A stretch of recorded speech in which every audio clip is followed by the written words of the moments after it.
Voting result നോക്കുമ്പോൾ ഇപ്പോൾ ഷാനവാസ് 2ാം സ്ഥാനത്തേക്ക് പോയിരിക്കുന്നു. 1ാം സ്ഥാനത്തേക്ക് നൂറ കയറി വന്നിരിക്കുകയാണ്. മത്സരാർത്ഥികൾക്ക് ചൊവ്വാഴ്ച രാവിലെ 7 മണി വരെ ലഭിച്ച വോട്ടിംഗ് റിസൾട്ടാണ് ഈ ഒരു വീഡിയോയിലൂടെ പുറത്തുവിടുന്നത്. കൃത്യമായിട്ടുള്ള വോട്ടിംഗ് റിസൾട്ടിനായിട്ട് ചാനൽ ഒന്ന് സബ്സ്ക്രൈബ് ചെയ്യുക.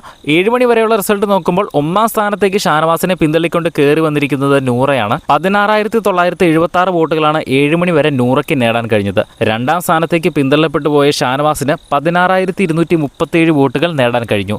3ാം സ്ഥാനത്തേക്ക് കയറി വന്നിരിക്കുകയാണ് ആര്യൻ ആര്യൻ ഇതിലും കൂടുതൽ വോട്ടുകൾ ഡിസർവ് ചെയ്യുന്നുണ്ട്. കാരണം വളരെയധികം ആക്റ്റീവായിട്ട് വന്നുകൊണ്ടിരിക്കുന്ന ഒരു മത്സരാർത്ഥിയാണ്. തുടക്കത്തിൽ നെഗറ്റീവ് ആയിരുന്നെങ്കിലും ഇപ്പോൾ വളരെ ആക്റ്റീവാണ്. ടാസ്കുകളിലൊക്കെ മിന്നും പ്രകടനം കാഴ്ചവെച്ചുകൊണ്ട് പ്രേക്ഷക പിന്തുണ കൂടി വരുന്ന ഒരു മത്സരാർത്ഥിയാണ് ആര്യൻ. എന്തായാലും 3ാം സ്ഥാനത്ത് നിൽക്കുന്ന ആര്യന് 7,894 വോട്ടുകൾ നേടാൻ കഴിഞ്ഞു. 4ാം സ്ഥാനത്താണ് ഇപ്പോൾ നിലവിൽ നെവിനുള്ളത്. 7,529 വോട്ടുകൾ നെവിന് നേടാൻ കഴിഞ്ഞു. 5ാം സ്ഥാനത്തേക്ക് പിന്തള്ളപ്പെട്ടു പോയിരിക്കുകയാണ് ലക്ഷ്മി.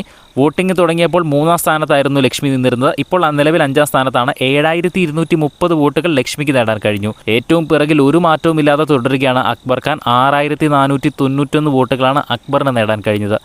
ഇതേ രീതിയിൽ തന്നെയാണ് വോട്ടിംഗ് മുന്നോട്ട് പോകുന്നതെങ്കിൽ അക്ബർ പോകാനുള്ള സാധ്യത വളരെ കൂടുതലാണ്.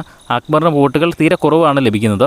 മാത്രമല്ല യൂട്യൂബ് കമ്മ്യൂണിറ്റി പോളുകൾ നോക്കുകയാണെങ്കിലും ക്രോമിലെ വേറെ മറ്റ് ചില അൺഒഫീഷ്യൽ സൈറ്റുകൾ നോക്കുകയാണെങ്കിലും അക്ബറിന് ഏറ്റവും കുറവ് വോട്ടുകളാണ് ലഭിച്ചുകൊണ്ടിരിക്കുന്നത്.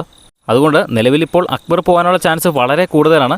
പക്ഷെ പറയാൻ പറ്റില്ല, ഇനിയും ദിവസങ്ങൾ ബാക്കിയുണ്ട് വോട്ടിംഗ് അവസാനിക്കാൻ. ഓരോ മണിക്കൂറുകളിലും വോട്ടിങ്ങിലെ ട്രെൻഡ് മാറിക്കൊണ്ടിരിക്കുകയാണ്. ഈ ഒരു നോമിനേഷൻ ലിസ്റ്റിൽ ആര് പുറത്തു പോകണമെന്നാണ് നിങ്ങൾ ആഗ്രഹിക്കുന്നതെന്ന് താഴെ ഒന്ന് കമൻറ്റ് ചെയ്യുക. വീഡിയോ ഇഷ്ടപ്പെട്ടാൽ ഒന്ന് ലൈക്ക് ചെയ്യുക, ഹൈപ്പ് ചെയ്യുക. ബിഗ് ബോസിൻ്റെ കൂടുതൽ അപ്ഡേറ്റുകൾക്കായിട്ടും വോട്ടിംഗ് റിസൾട്ടിനായിട്ടും ചാനൽ ഒന്ന് സബ്സ്ക്രൈബ് ചെയ്യുക.